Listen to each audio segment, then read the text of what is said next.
Good morning. I want to talk to you today about why growth just creates more pressure. Imagine this. You won a significant new contract. It's the biggest one the business has ever had. Great margin, good client, 12 months of strong forward work. Big moment, right? So you went out and you hired 2 people to handle it. 6 months later, you're more stretched than ever before. And before the contract even came in. More stressed, right? More involved in the day-to-day operations, more exhausted. If that sounds counterintuitive, it absolutely is. But here's the thing, it's very common. Here's the thing about growth. More work doesn't fix a capacity problem. What it does is it reveals one, right? Most owners, when they hit a ceiling, respond in the same way. They take on more work, they hire more people, they push the team harder, keep going. And for a while, it works. Until it doesn't. Because if the structure underneath can't absorb the growth, more work creates more chaos, not less.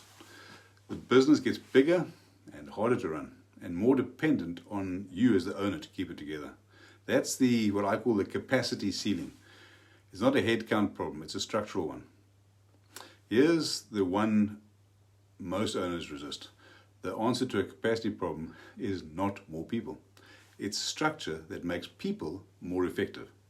I've seen businesses double headcount and double their problems, not because the people weren't good, because the systems that would have made them productive just didn't exist.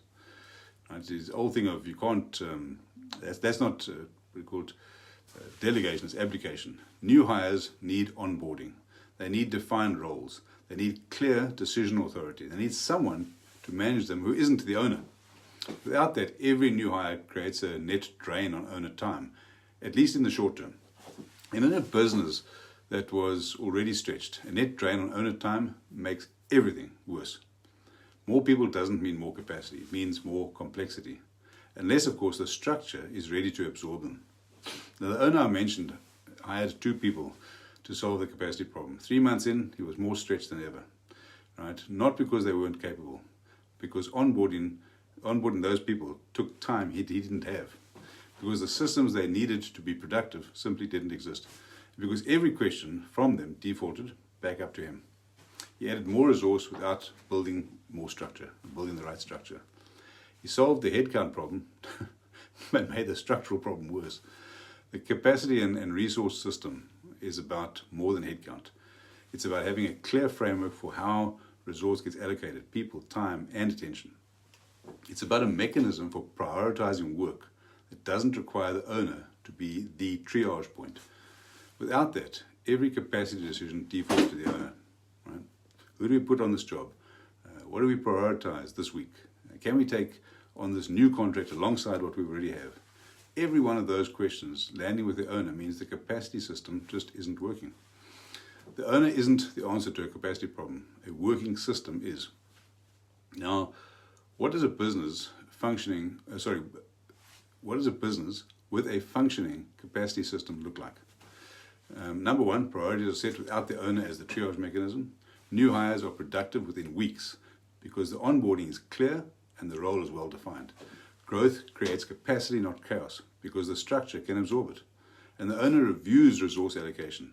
They don't have to make every call about it. There's a management layer that handles the people questions. That's the difference between a business that's ready to grow and a business that's ready to get busier.